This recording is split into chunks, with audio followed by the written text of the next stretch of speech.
स्वच्छता में नंबर 1 रहने वाला इंदौर शहर के बिगड़ते ट्रैफिक और यात्री बस ई रिक्शा संचालकों की मनमानी को लेकर इंदौर से हाईकोर्ट में एक याचिका दायर हुई है। दरअसल इंदौर हाईकोर्ट बार एसोसिएशन के पूर्व अध्यक्ष रहे अधिवक्ता अनिल ओझा ने याचिका दायर की है, जिसमें उन्होंने शहर में यात्री बसों और ई रिक्शा पर सवाल खड़े किए हैं। श्री ओझा ने बताया कि इंदौर शहर में चलने वाली यात्री बसों में टैक्स चोरी जमकर हो रही है। मोटर व्हीकल एक्ट के अंतर्गत यात्री बसों पर करियर नहीं होना चाहिए, लेकिन इंदौर से बस संचालकों की मनमानी के चलते यातायात नियमों की धज्जियां उड़ाई जा रही है। वहीं उन्होंने कहा कि शहर के अंदर बाहर से आने वाली यात्री बसों की एंट्री बंद है, किंतु बड़ी संख्या में शहर के विभिन्न हिस्सों में यह बसें खड़ी रहती हैं, जहां अतिक्रमण होने के कारण कई बार ट्रैफिक जाम होता है और लोगों को परेशानियों का सामना करना पड़ता है। अधिवक्ता ओझा की माने तो यात्री बसों के साथ ही शहर में करीब 13,000 से अधिक ई रिक्शा हो गए हैं, जो यातायात व्यवस्थाओं को बिगाड़ने में कोई कसर नहीं छोड़ रहे हैं।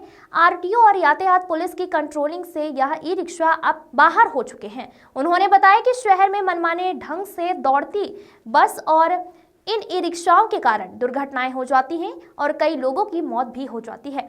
आरटीओ को इनका फिटनेस निरस्त करना चाहिए। वहीं ऐसे ट्रैवल्स कंपनियां बस संचालकों पर मुकदमा भी दर्ज करना चाहिए। शहर की बिगड़ती यातायात व्यवस्थाओं को लेकर श्री ओझा ने प्रशासन और आरटीओ को जिम्मेदार माना है। बताना चाहेंगे कि इस मामले में कोर्ट द्वारा जल्द ही सुनवाई होने को है। सतीश शर्मा की रिपोर्ट। सर, एक याचिका लगाई है, क्या मामला है सर? याचिका इसलिए लगेगी, जितनी भी बसें हैं तो बसों में टैक्स चोरी हो रही है, जीएसटी की चोरी हो रही, बिना टैक्स का माल इधर से उधर सप्लाई कर रहे हैं और ऊपर मोटर व्हीकल एक्ट के अनुसार बसों पे कैरियर नहीं होना चाहिए, जबकि उसमें ट्रक सरी का माल टनों से माल ले लेके जाते हैं और सवारियों से पलटी खाने का और उसका रहता है। और शहर के अंदर ये बसों को एंट्री बंद है, इसके बावजूद बसें पूरे टाइम खड़ी रहती है। छोटी ग्वालटोली हुई, आपका झाबुआ टावर हुआ और अब सब दूर बसें इनकी सिटी के अंदर खड़ी रहती है पूरे टाइम, ना चालान बनता है।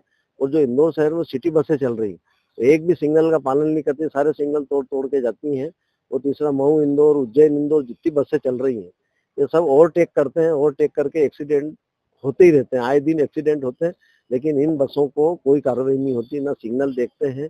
और ई रिक्शा 13,500 ई रिक्शा शहर में हो गई, इलेक्ट्रिक ई रिक्शा, उन पे ना कंट्रोल है, ना रूट तय है, कुछ नहीं है। और आरटीओ द्वारा ना इन लोगों का कोई कंट्रोल है, चालान बनाया जाता। आम आदमी परेशान, रेलवे स्टेशन के सामने सड़क पे ही पार्किंग और ई रिक्शाएं सब खड़ी है और सारी रिक्शाएं खड़ी हैं और पार्किंग की क्या निकलने की जगह नहीं है। अगर किसी को कहीं जाना हो तो उसकी ट्रेन छूट जाती है, बेचारा 2 किलोमीटर दूर से सामान लेके जाता। इन सब सारी समस्याओं को लेके एक जनहित याचिका लगाई है।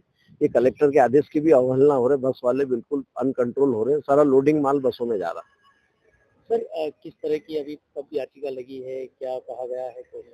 नहीं, अब वो सुनवाई में रखी है कल। हाँ, कल रखी है, कल सुनवाई है उसकी। किसी तरह का उल्लेख किया है सर, कितनी बसें हैं इंदौर में जो ऐसे ही? इंदौर में कम से कम नहीं करते 300-400 बसें रोज का आना जाना है।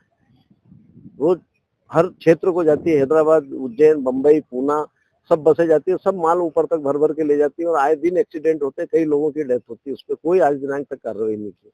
आरटीओ को इनके ऊपर इनका फिटनेस निरस्त करना चाहिए, इन पर मुकदमा रजिस्टर करना चाहिए जो बसें ये।